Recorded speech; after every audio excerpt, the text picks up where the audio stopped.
मित्रों नमस्कार। श्री जू ज्योतिष चैनल में आपका पुनः स्वागत है। आशा करता हूँ आप कुशल होंगे। मित्रों, विवाह में देरी क्यों, आज 5वां भाग उसका। इससे पहले मैंने आपको 4 भागों में छोटी छोटी वीडियो में आपको समझाने की कोशिश की थी, बताने की कोशिश की थी। और कल की वीडियो मैंने नक्षत्र के आधार पर शुक्र स्वयं स्वराशि का होने पर, चाहे वृषभ राशि में हो चाहे तुला राशि में हो, वृषभ राशि में शुक्र स्वराशि का होने पर और कृतिका नक्षत्र अगर उस राशि में है तो वह अपना परिणाम नहीं दे पाता है। इसी प्रकार से मैंने तुला राशि का बताया था, उसमें विशाखा नक्षत्र बताया था। गुरु उसके स्वामी थे क्योंकि एक दूसरे के शत्रु, इसलिए भी शादी के में देरी का ये भी कारण बनते हैं। आज इन 4 भागों को मैंने आपके सामने रखा और इन चारों भागों का आप विश्लेषण करेंगे। आप देखेंगे अपनी कुंडलियों को और पाएंगे कि अगर ये चीज़ें हैं में हमारी कुंडली में, हमारी जन्म पत्रिका में अगर ये चीज़ें हैं तो उनका मैंने एक उपाय आपके सामने आज रखा है। 5वां भाग, विवाह में देरी क्यों, 5वां भाग। तो उसमें उपाय मैंने 3 उपाय रखे हैं, जिसमें सबसे कई बार ये चीज़, इसका परिणाम सामने आया है। जो पहला उपाय मैं आपको बता रहा हूँ, इसका परिणाम पॉजिटिव सामने आया है, सकारात्मक रूप से इसके रिजल्ट देखने को मिले हैं। तो ये पहला उपाय है। पहला उपाय आपका है कि लिख करके आपके सामने रखा है, क्योंकि आपको कोई संदेह न हो और वीडियो में क्या कहा कहीं आपके सुनने में संशय न हो, तो इसलिए लिख करके आपके सामने मैंने ये चीज़ रखी है। पहला उपाय है कि तांबे के लोटे में जल भरकर उसमें 2 चम्मच शक्कर, चुटकी भर काले तिल मिला करके शनिवार को पीपल की जड़ में चढ़ाए।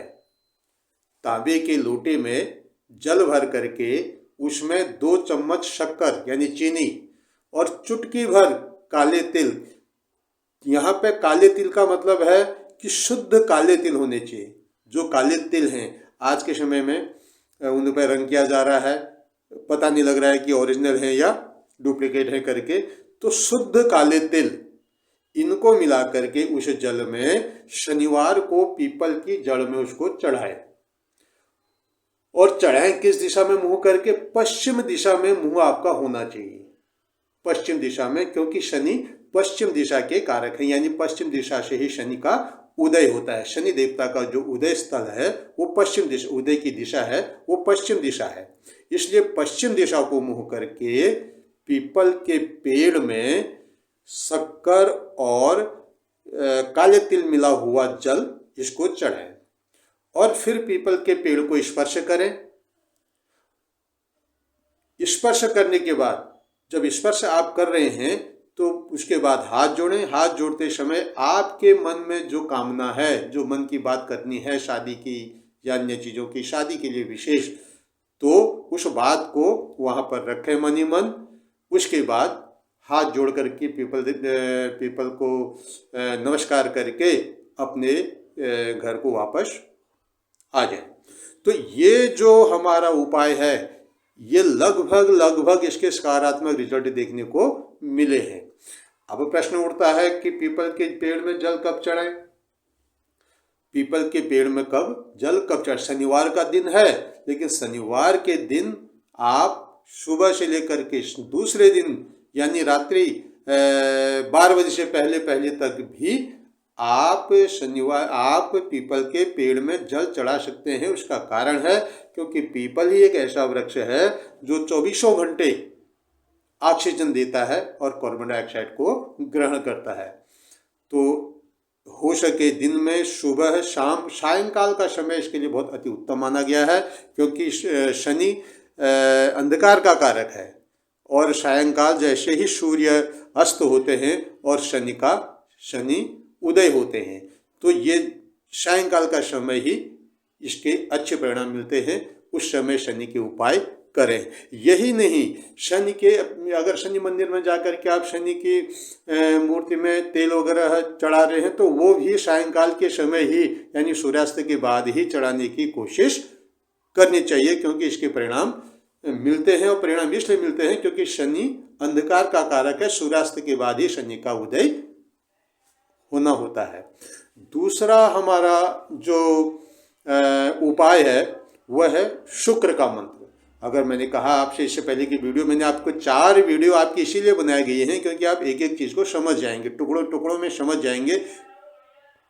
तो उस हिसाब से 5वां भाग जो मैंने आपको ये दिया है, ये उपाय का दिया है। शुक्र का मंत्र, इसका शुक्र के मंत्र का जाप करें, शुक्र के मंत्र का जाप करें, शुक्र के मंत्र का जाप करें, स्वयं करें तो अति उत्तम, बहुत अच्छा, नहीं तो ब्राह्मण देवता के द्वारा शुक्र के मंत्रों का जाप करवाएं और स्वयं कर लें, अति उत्तम।